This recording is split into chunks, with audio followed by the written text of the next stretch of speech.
I don't normally dedicate sermons, right? I don't normally, and they tell you as pastors, like, don't single out a person. Like, you make them feel bad, you do all of that. But I feel like I get to do it. It's my kid, so whatever. He'll fuss later. But this specifically is for Samuel. It is for all of us. But he called me on Thursday, and it was at the end of his shift at Supercar Guys, where buying a car doesn't have to suck. And I can't say it without saying it, so it's like J.G. Whitworth, 877 Cash Now. Like, I can't not do it. But he called me, and he asked if I was preaching this Sunday. I said yes. And now I'm like, oh God, what? And he said, what you preaching? I'm like, it's Thursday, who knows? I'm thinking, I'm waiting. And he was quiet for a minute. And then he asked if I knew the song, A Change Is Gonna Come by Sam Cooke. And of course I'm like, but I kept all of that, and I was like, yes, I do. I know that song. And he said he had been listening to it on repeat that whole end of shift, and that he really just needed to hear me talk about it. I know. And some of us are older, so our faith journey has looked different. My newly minted 20-year-old has a similar testimony. There are things that God has done and continues to do, and there are moments where he may be asking God why. At 20, he's trying to understand how to hold the tension of humanity and his own personhood and growing up, but the tension of this world too. And somehow, a song from 1963 found its way. So I said, okay, let me sit with it for a while. If God's saying the same thing, I'll see what I can do. We got off the phone, I went about my evening, and I came back to it. I thought about our time together last week.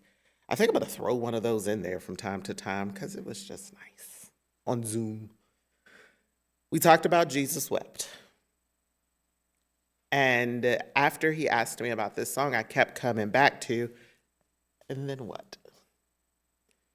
Before you get to Weeping May Endure for a Night, there's a spot that was between Jesus Wept and Lazarus throwing off his grave clothes, which when I see it in my mind, it's kind of funny, but maybe it's not funny to you, but it's like, hey, I'm alive, haha, just kidding. But before we get to Weeping May Endure for the Night, Joy Comes in the Morning, what happens there? The time between your shock, your sadness, your anger, and frustration, when the tears are drying up, but you are not quite okay. Around you, time has kept moving, this construct. Your responsibilities did not pause, and you're still expected to show up, even though you're not quite sure how steady you feel. Whether it's your feet that steady you or the ground, both are a tipping and a turning. Maybe you've washed your face, taken that shower that you threatened to take for days, acknowledge that whatever situation has passed, but there's still part of you that has questions that you have not found language for. I figured my Pooh Bear may not be the only one in that space. This week alone, I have fielded multiple requests for support, testimonies, and care. Care for people afraid of being violently displaced from this place that they call home. Care for those whose humanity and identity are being challenged by governing bodies who think they have a right to say more about other people's bodies. People who have fought to see themselves as who they are, fighting for the right for their licenses to match. Care for those reliving the tragic murder of a Black teen in Wichita, C.J. Lofton, in the custody of law enforcement. attending court while lawyers argue about what price can you put on the life of one gone too soon when accountability and justice did not come any other way. From the outside, you would not know that all of that is happening. People assume that you're standing, you're walking, you're answering texts, you're showing up, everything must be okay. But inside, you are all over the place, and like I say often, I don't know whether I am coming or going. You just know that something has got to give. That's what I heard when I listened to Sam Cooke's song. He was born into a time where his right to life, liberty, and this pursuit of happiness was being questioned, litigated, and ultimately denied. In 1931, when he was born, Black people were living through the Jim Crow era. We are now in what I would call the new Jim Crow.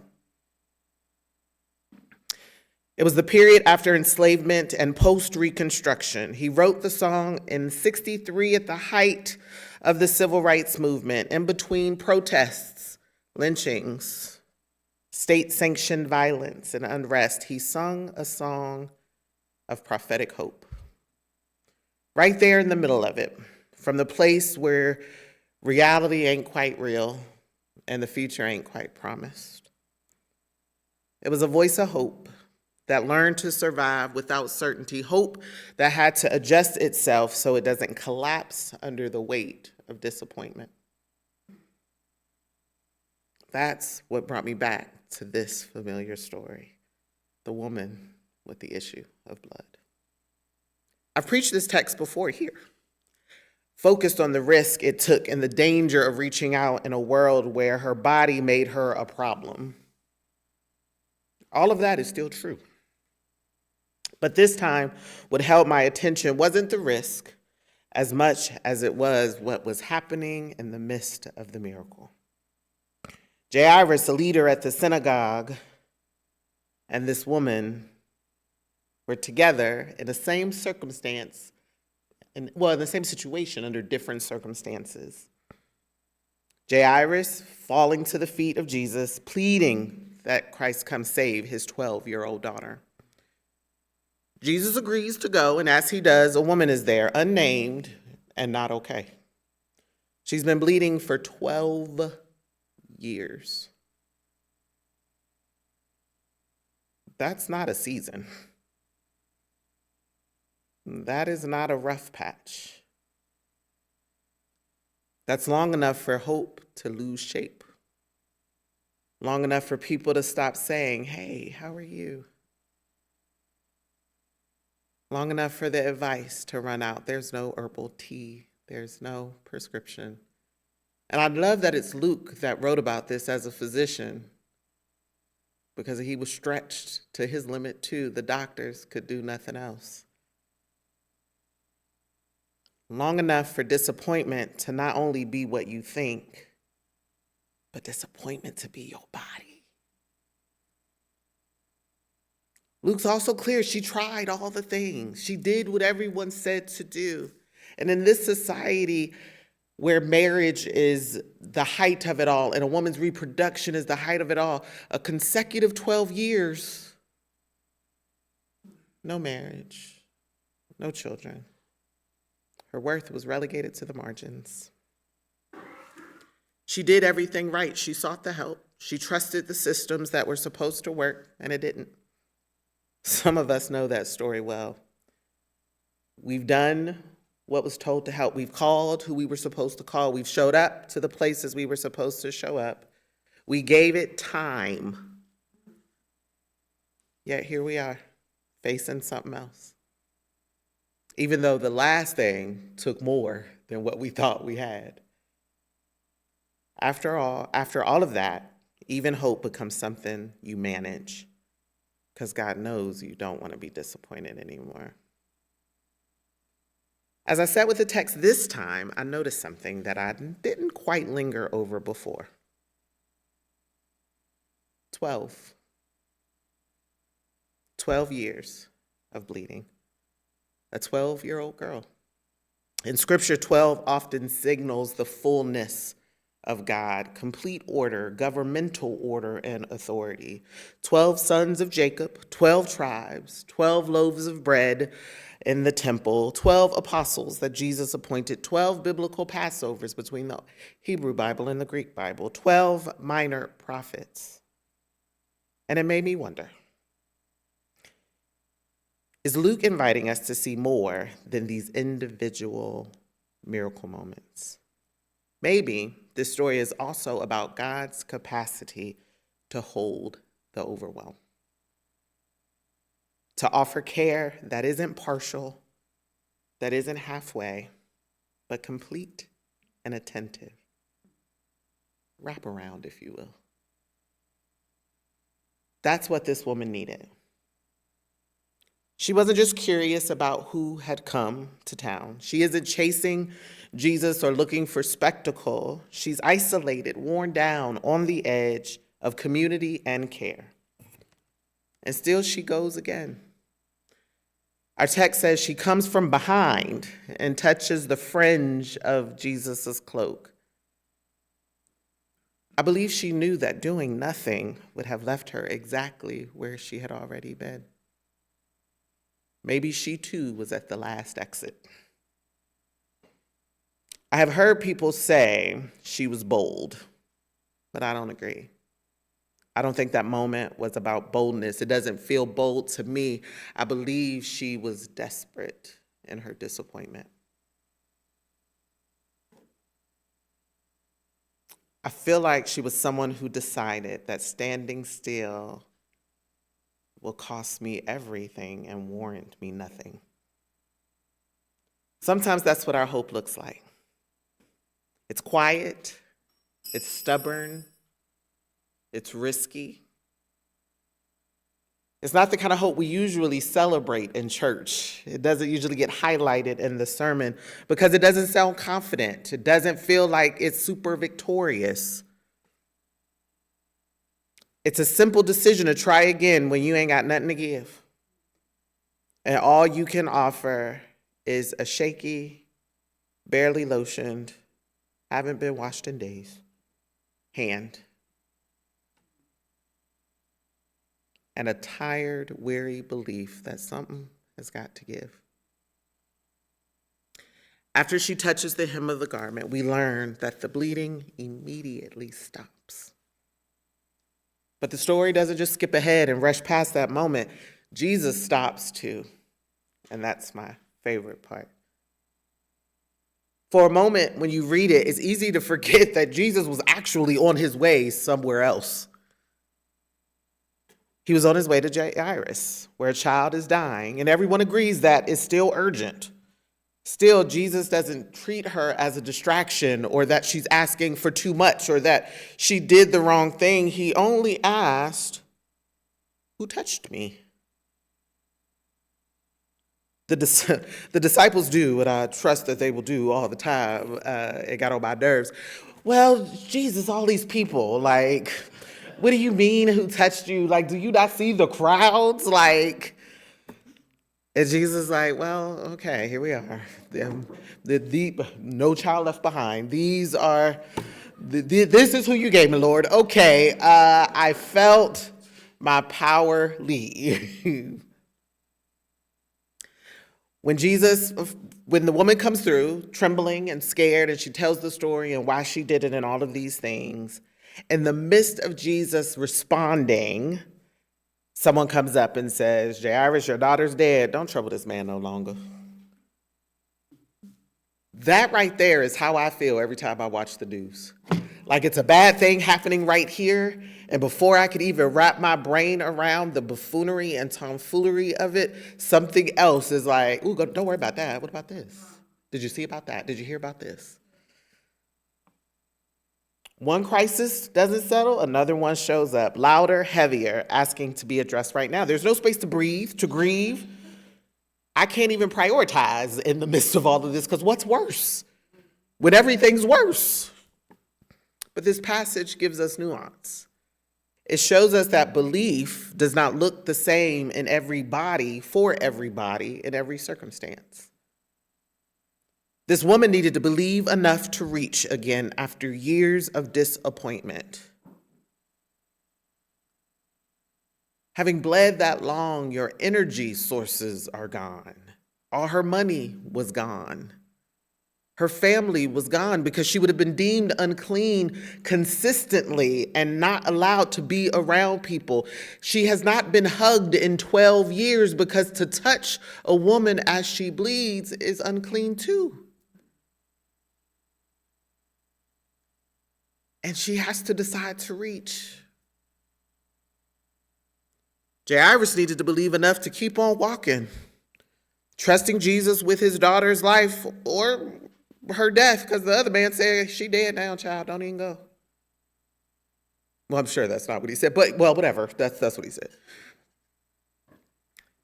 One is trying to stop something that has been draining her life literally for years. The other is trying to save a life that now appears to be gone. They need different things. They are risking different kinds of loss. And Jesus does not flatten that. And he doesn't center himself either. He tells the woman, girl, your faith has made you whole. Go on. He tells Jairus, don't worry about it, believe. And honestly, at this point, I don't know what else Jairus could do. He's walking with Jesus. This woman has touched him. She's not bleeding anymore. The disciples are answering questions with stupid answers. His other friend came up and said, your daughter's dead. Good luck with that. Let's just go have ham. What else was he supposed to do but keep walking? And sometimes that is the prophecy. I think this matters for us because hope is not about pretending that it ain't hard. It's not ignoring your reality or bypassing the pain. Hope's deciding not to disappear. It's choosing to engage again when disappointment is all you've known. Sometimes hope reaches awkwardly. Sometimes it's quiet. Most times it's not confident, but sometimes it asks us to do something new. What does new hope look like? What does renewed hope look like? What does hoping anew look like? It feels like an important question for me right now because we're living in a moment where everything is unsettled. Systems are fragile, relationships are strained, bodies and identities are being debated as if they're theoretical instead of sacred and divine. Communities are being told to wait while harm continues. Wait. And sometimes the last thing we went through already cost us everything. And here we are again, being asked to hold on, barely by the thread of that sacred garment. We're being asked to hold on to hope. So here I am, asking you, asking Samuel, asking Nadia, asking Charlotte and Emily, Ben. I'm asking you to hope. I'm asking you, will you still reach anyway? Can you find the belief that change will come?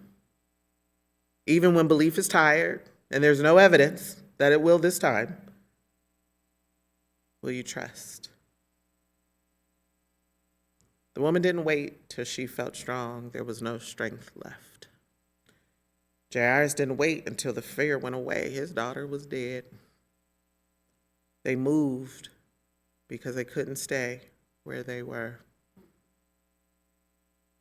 And Jesus met them right there.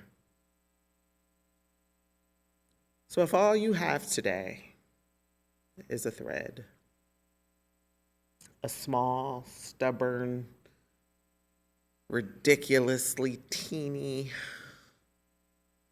piece of hope. If all you know is that in order to leave here today, you have to keep moving,